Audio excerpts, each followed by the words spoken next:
नमस्कार। Digital news India today के लिए भदोही से मैं राजेश तिवारी।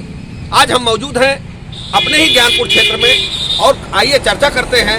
चाय पर चर्चा और चुनावी दंगल में कुछ लोगों से मुलाकात करते हैं और जानते हैं 2022 मिशन के लिए जो चुनावी समीकरण चल रहा है उसमें लोगों की क्या राय है और लोगों का क्या कहना है। आइए जी, अपना नाम बताइए। मृत्युंजय पांडे, जिला महासचिव कांग्रेस भदोही। जी, आप अब चाहते हैं कि कांग्रेस की सरकार बने और जनता यहाँ की कांग्रेस को सपोर्ट करे, लेकिन कांग्रेस ही क्यों, दूसरे दल क्यों नहीं? इसलिए कि धर्म की बात कोई कर रहा है, कोई जात की बात कर रहा है, कोई समुदाय की बात कर रहा है, कोई संप्रदाय की बात कर रहा है। जितने भी दल हैं प्रदेश में, देश में, वो किसी न किसी जात, धर्म, समुदाय, संप्रदाय से जुड़ करके इस देश में काम करने की कोशिश कर रहे हैं कि यह धर्मनिरपेक्ष राष्ट्र भारत केवल कांग्रेस के ही नेतृत्व में इस देश को संचालित करना संभव है। पहली बात इसलिए आपने जो कही बात कि कांग्रेस में चाहे वो जिस धर्म का हो, चाहे जिस जात का हो, चाहे समुदाय का हो, ये विकास के नाम पर कांग्रेस राजनीति करती है। इस देश की समृद्धि के नाम पर राजनीति करती है कांग्रेस पार्टी। इस देश की नौजवानों के रोजगार की बात करती है कांग्रेस पार्टी। आज के समय में आपको लगता है कि विकास क्षेत्र में अभी बहुत सारे विकास बाकी रह गए हैं देश में? विकास एक गति है जो कि परमानेंट इस देश किसी भी राष्ट्र में बनी रहती है और आज विकासशील भारत है, विकसित भारत नहीं है। विकासशील है, आज भी जरूरत है, नौजवानों को रोजगार की जरूरत है, महिलाओं को अधिकार की जरूरत है, किसानों को उनके अधिकार, उनके सुविधाओं की जरूरत है, उनके संसाधनों की जरूरत है, आज भी जरूरत है। जी, नाम बताइए अपना। मेरा नाम रोहित पांडे है। क्या कहना चाहते हैं आप चुनावी चर्चा में? चुनावी चर्चा में देखिए सरकार चल रही है और योगी जी का कहना है कि प्रदेश में मैंने बहुत विकास किया, बहुत विकास कार्यों को गिना रहे हैं। मैं एक नौजवान हूँ, नौजवान को आवश्यकता है इस देश में रोजगार की, नौजवानों को आवश्यकता है इस कोरोना काल में जो उनकी क्षति हुई है, उनके परिवार की क्षति हुई है, उसकी भरने की पूर्ति। लेकिन ये सरकार उस समस्त मुद्दों पे विफल है। अभी आप लोग देख रहे होंगे कि हमारे यहाँ एक नंबर प्लेट का सिस्टम चला हुआ है कि सभी अपनी अपनी गाड़ियों में नया नंबर प्लेट लगवा रहे हैं। 800 रुपये का नंबर प्लेट। आप बताइए क्या जरूरत है? क्या आपके लिए ही या इस सरकार के लिए ही कोरोना काल था?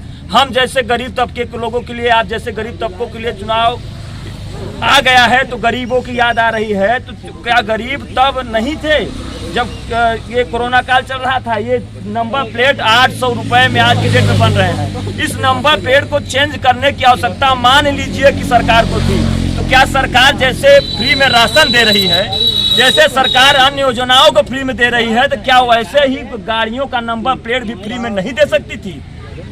ये आवश्यकता है। कोरोना काल आज के दिन में देख लीजिए, जब दूसरी सरकारों में हेलमेट के ऊपर 100 रुपए का चालान होता था, आज के डेट में 10,000, 20,000, 50,000 रुपए का चालान हो रहा है।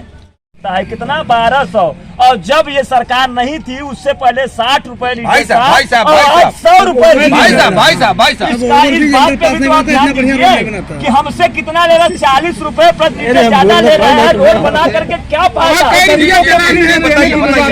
गरीबों को पैसे देने की बात बताइए आप। अरे अभी कांग्रेस के भाई ये कह रहे थे कि अभी प्रियंका जी का स्टेटमेंट आया कि हम स्कूटी दे देंगे, हम लैपटॉप बांट देंगे। वो कहाँ से दे देंगे? महिला सशक्तिकरण के लिए, लड़कियों को, हम लड़की है, लड़ सकती है, अधिकारों के लिए विरोध होना चाहिए। उनका जो पिछड़ापन है, पिछड़ापन दूर करने के लिए, महिलाओं का, लड़कियों का जो पिछड़ापन है, जो उनका अधिकार है, उसको देने के लिए प्रियंका जी आगे आए हैं।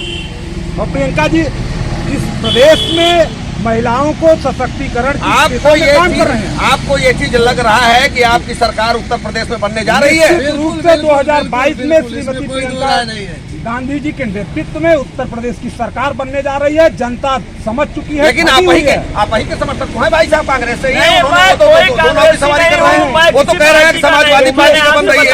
देखिए, आप जबरदस्ती किसी पार्टी का नाम ले लीजिए, समीक्षा कर रहे हैं, वो समीक्षा कर रहे हैं, वो देख रहे हैं, लुभावनी बातों को सुन रहे हैं, उन सब विषयों पर अपनी चर्चा। जी, आप बताइए। यहाँ तो 2022 में प्रियंका जी के नेतृत्व में सरकार बनने जा रही है और आप लोग कह रहे हैं कि हम पूर्ण बहुमत से सरकार बना रहे हैं। बताइए। बताइएगा। 100% बनना क्योंकि जो माननीय अखिलेश जी जो कहते हैं वही करते हैं। अच्छा, जुमला सरकार नहीं है, भाजपा की तो जुमला सरकार है, क्योंकि ये लोग 15 लाख कहे थे, आज तक किसी के खाते 15 लाख आया नहीं।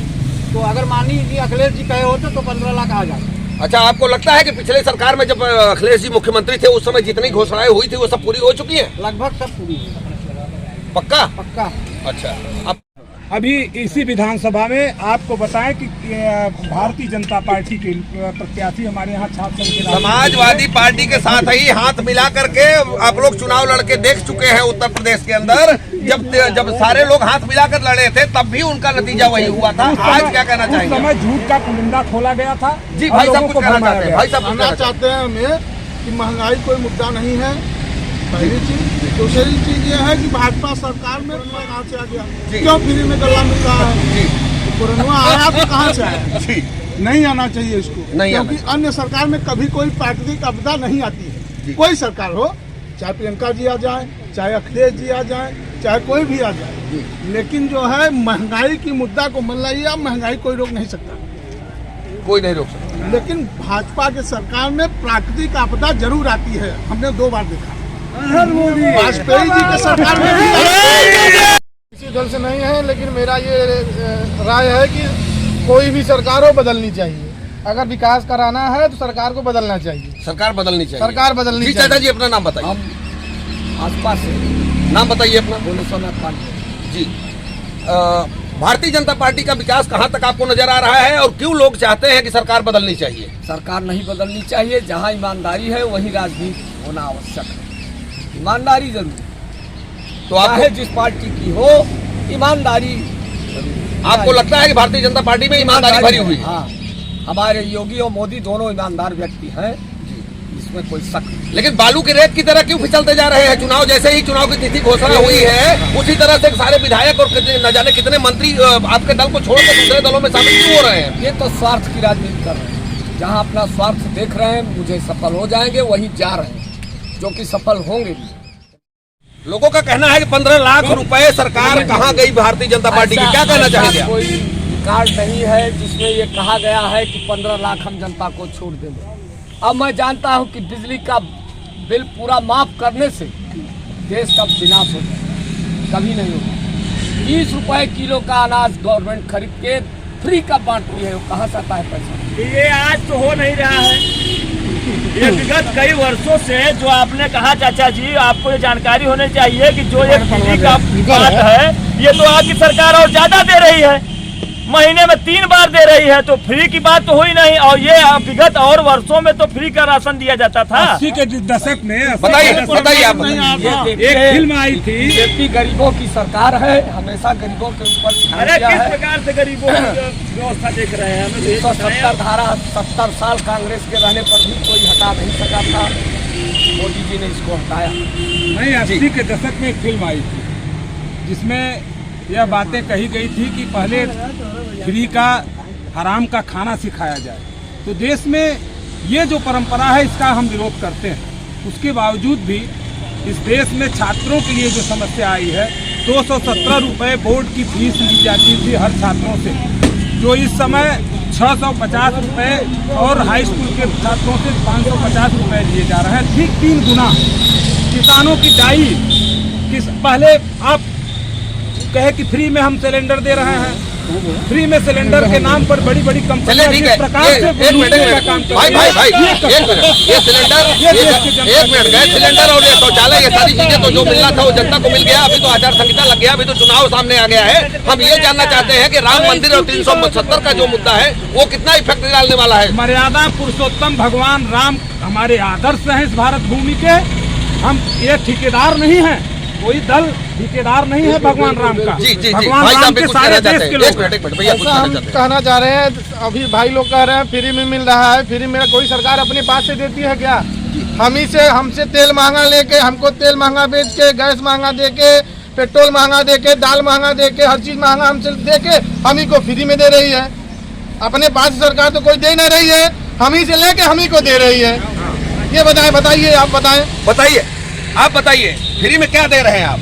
जनता से ही लूट के जनता को बांट रहे हैं, भैया का कहना है। गवर्नमेंट 22 रुपए प्रति किलो गेहूं खरीद कर फ्री का बांट रही है, कहीं से भी ले आ रही पैसा तो 22 रुपए किलो का गेहूं खरीद कर फ्री में दे रही है, लेकिन पेट्रोल तो 100 रुपए किलो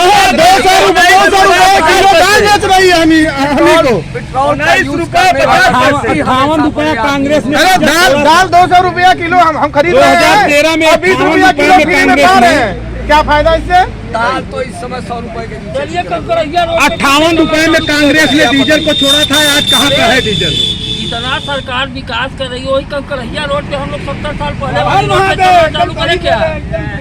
रोड, इंफ्रास्ट्रक्चर, सड़क, हमको गरीबों को आपने जैसे कहा कि ये रोडें बढ़ गई हैं, शायद आपको जानकारी होनी चाहिए कि आज से 5 वर्ष पहले यही अपने यहाँ का यही लाला लगा का टोल टैक्स गाड़ियों का, एक ट्रकों का, मैं एक ट्रक मालिक भी हूँ, ट्रकों का 130 और हमारा 1 भी रुपया माफ नहीं हुआ। अंत तक मैंने उसको लोक अदालत मिल जाएगा, किसी तरीके से उसको अपना काम करवाया। ठीक है। तो आप क्या आपको ऐसा लग रहा है कि कौन सी सरकार बनने जा रही है 2022? देखिए, अभी जो लक्षण दिख रहा है वो लक्षण दो तरफा लक्षण दिख रहा है। एक तो प्रियंका गांधी जी के नेतृत्व में कांग्रेस की सरकार बनने जा रही है, और उसी के साथ लक्षण एक और भी दिख रहा है कि जो उत्तर प्रदेश के पूर्व मुख्यमंत्री रहे हैं बड़े भाई अखिलेश यादव जी, उनकी पार्टी में भी जो बीजेपी के छोड़ करके नेता जा रहे हैं। ठीक है, आप ठीक है, आप डबल नाव की सवारी कर रहे हैं, डबल नाव की सवारी नहीं करनी चाहिए। जी, आप अपना बताइए क्या कहना है आपका? किसकी सरकार 2022 में बनने जा रही है? किस तरीके से बनने जा रही है, कैसे बन रही है सरकार? नहीं, कैसे, कारण क्या है? कौन से ऐसे मुद्दे हैं जिन्हें लेकर आप जनता के बीच में जाना चाहते हैं? विकास के माध्यम से जो विकास उन्होंने किया है, जो उन्होंने वादा किया वो पूरा किया। लेकिन जो विकास उन्होंने वर्तमान सरकार में किया था, जब उनकी सरकार थी, उसके बाद की सरकार उसके बाद उन्हें बहुत बड़े हार का सामना करना पड़ा, और फिर योगी सरकार चल रही है। वो विकास उस चुनाव में क्यों नहीं नजर आया 2017 में? क्योंकि भाजपा वाले झूठ बोल करके जनता को भड़का दिए। जब झूठ बोलेंगे तो क्या होगा? 15 लाख दिए, 15 लाख में जनता घूम गई। अभी इस बार नहीं पाया तो फिर मानिए अगले नहीं, वो 15 लाख की बात नहीं कर रहे हैं। आज वही दूसरा कुछ झूठ बोलेंगे तब नहीं, अब जनता जान गई, जनता जान गई कि झूठ नहीं चलेगा। जनता जागरूक हो गई है। प्रीति, क्या कहना चाहती हैं आप किस विषय में? अपनी पार्टी के विषय में, 2022 के चुनाव के विषय में क्या कहना चाहती हैं आप? वर्तमान समय में जो विधानसभा चुनाव है, वो भी पार्टी है अपने मैनिफेस्टो में जो वर्तमान समस्याएं हैं उत्तर प्रदेश की, यहाँ की शिक्षा व्यवस्था, रोजगार और स्वास्थ्य को प्राथमिकता दें, जिनके मैनिफेस्टो में होगा। और हम यह भी जजमेंट खुद करेंगे कि कौन सी सरकार अपने वादों पे कार्य कर रही है, मतलब जो भी व्यक्ति है, पार्टी है, वो पब्लिक के लिए कितना कार्य कर रही है। और वर्तमान समय में जो बीजेपी सरकार है, मैं उससे बिल्कुल संतुष्ट हूँ। बहुत बढ़िया। ये आपके असंतुष्टि का मेन कारण क्या है? सबसे पहला मुख्य कारण है कि यहाँ की शिक्षा व्यवस्था को उन्होंने ध्वस्त कर रखा है।